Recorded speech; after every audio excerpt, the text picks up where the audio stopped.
Hi, my name is Mackenzie Henson. Today I'm going to be talking about modeling high-impact instructions using I do and we do phases. My lesson for this assignment designed for a third grade ELA classroom, and the focus is determining the central message of a story and using key details from text to support the message. For my instructional strategy, I chose close reading. Close reading is important because it helps students really understand what they are reading instead of just skimming through and skipping through. It also aligns with ELA standards because students are expected to find the central message and support their thinking with evidence from the text. During the I do phase, I would model exactly how to do this, and I would read the passage out loud, like The Little Red Hen, which is what I put in my assignment, and stop and show my thinking. I would highlight or point out important parts and explain why they matter.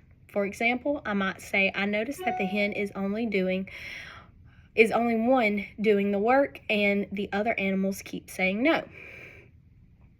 That seems important, so I'm going to remember that when I'm thinking about the lesson of the story. I would also use simple explanations and examples so students can clearly understand what I'm doing. This helps students see how to think through text step by step instead of just guessing, which would not be good. Next is self-talk and think aloud. Self-talk is when I say my thinking out loud so students can hear how I'm solving the problem. This is really important because students don't always know how to think through something unless it is modeled for them.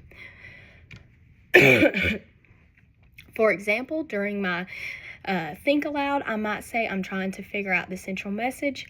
I see that the hen worked hard and the other animals didn't help. That makes me think the lesson could be about hard work or responsibility. Let me go back to the text and find proof to support that idea. Sorry, I'm just getting over being sick.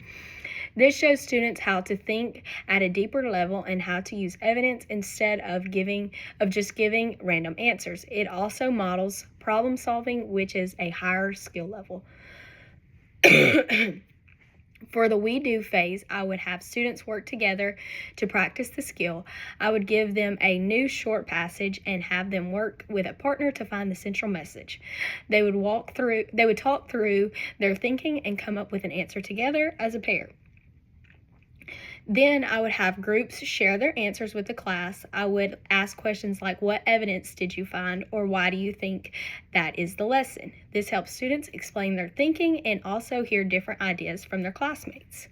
I would also make sure to include time for questions. I might pause and ask, does anyone need clarification, or what part is confusing you? This gives students a chance to speak up and helps me know if I need to reteach anything to the class as a whole.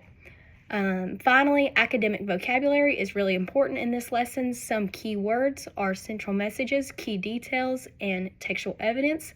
I would teach these by giving clear definitions and examples. For example, I would explain that the central message is the lesson of the story.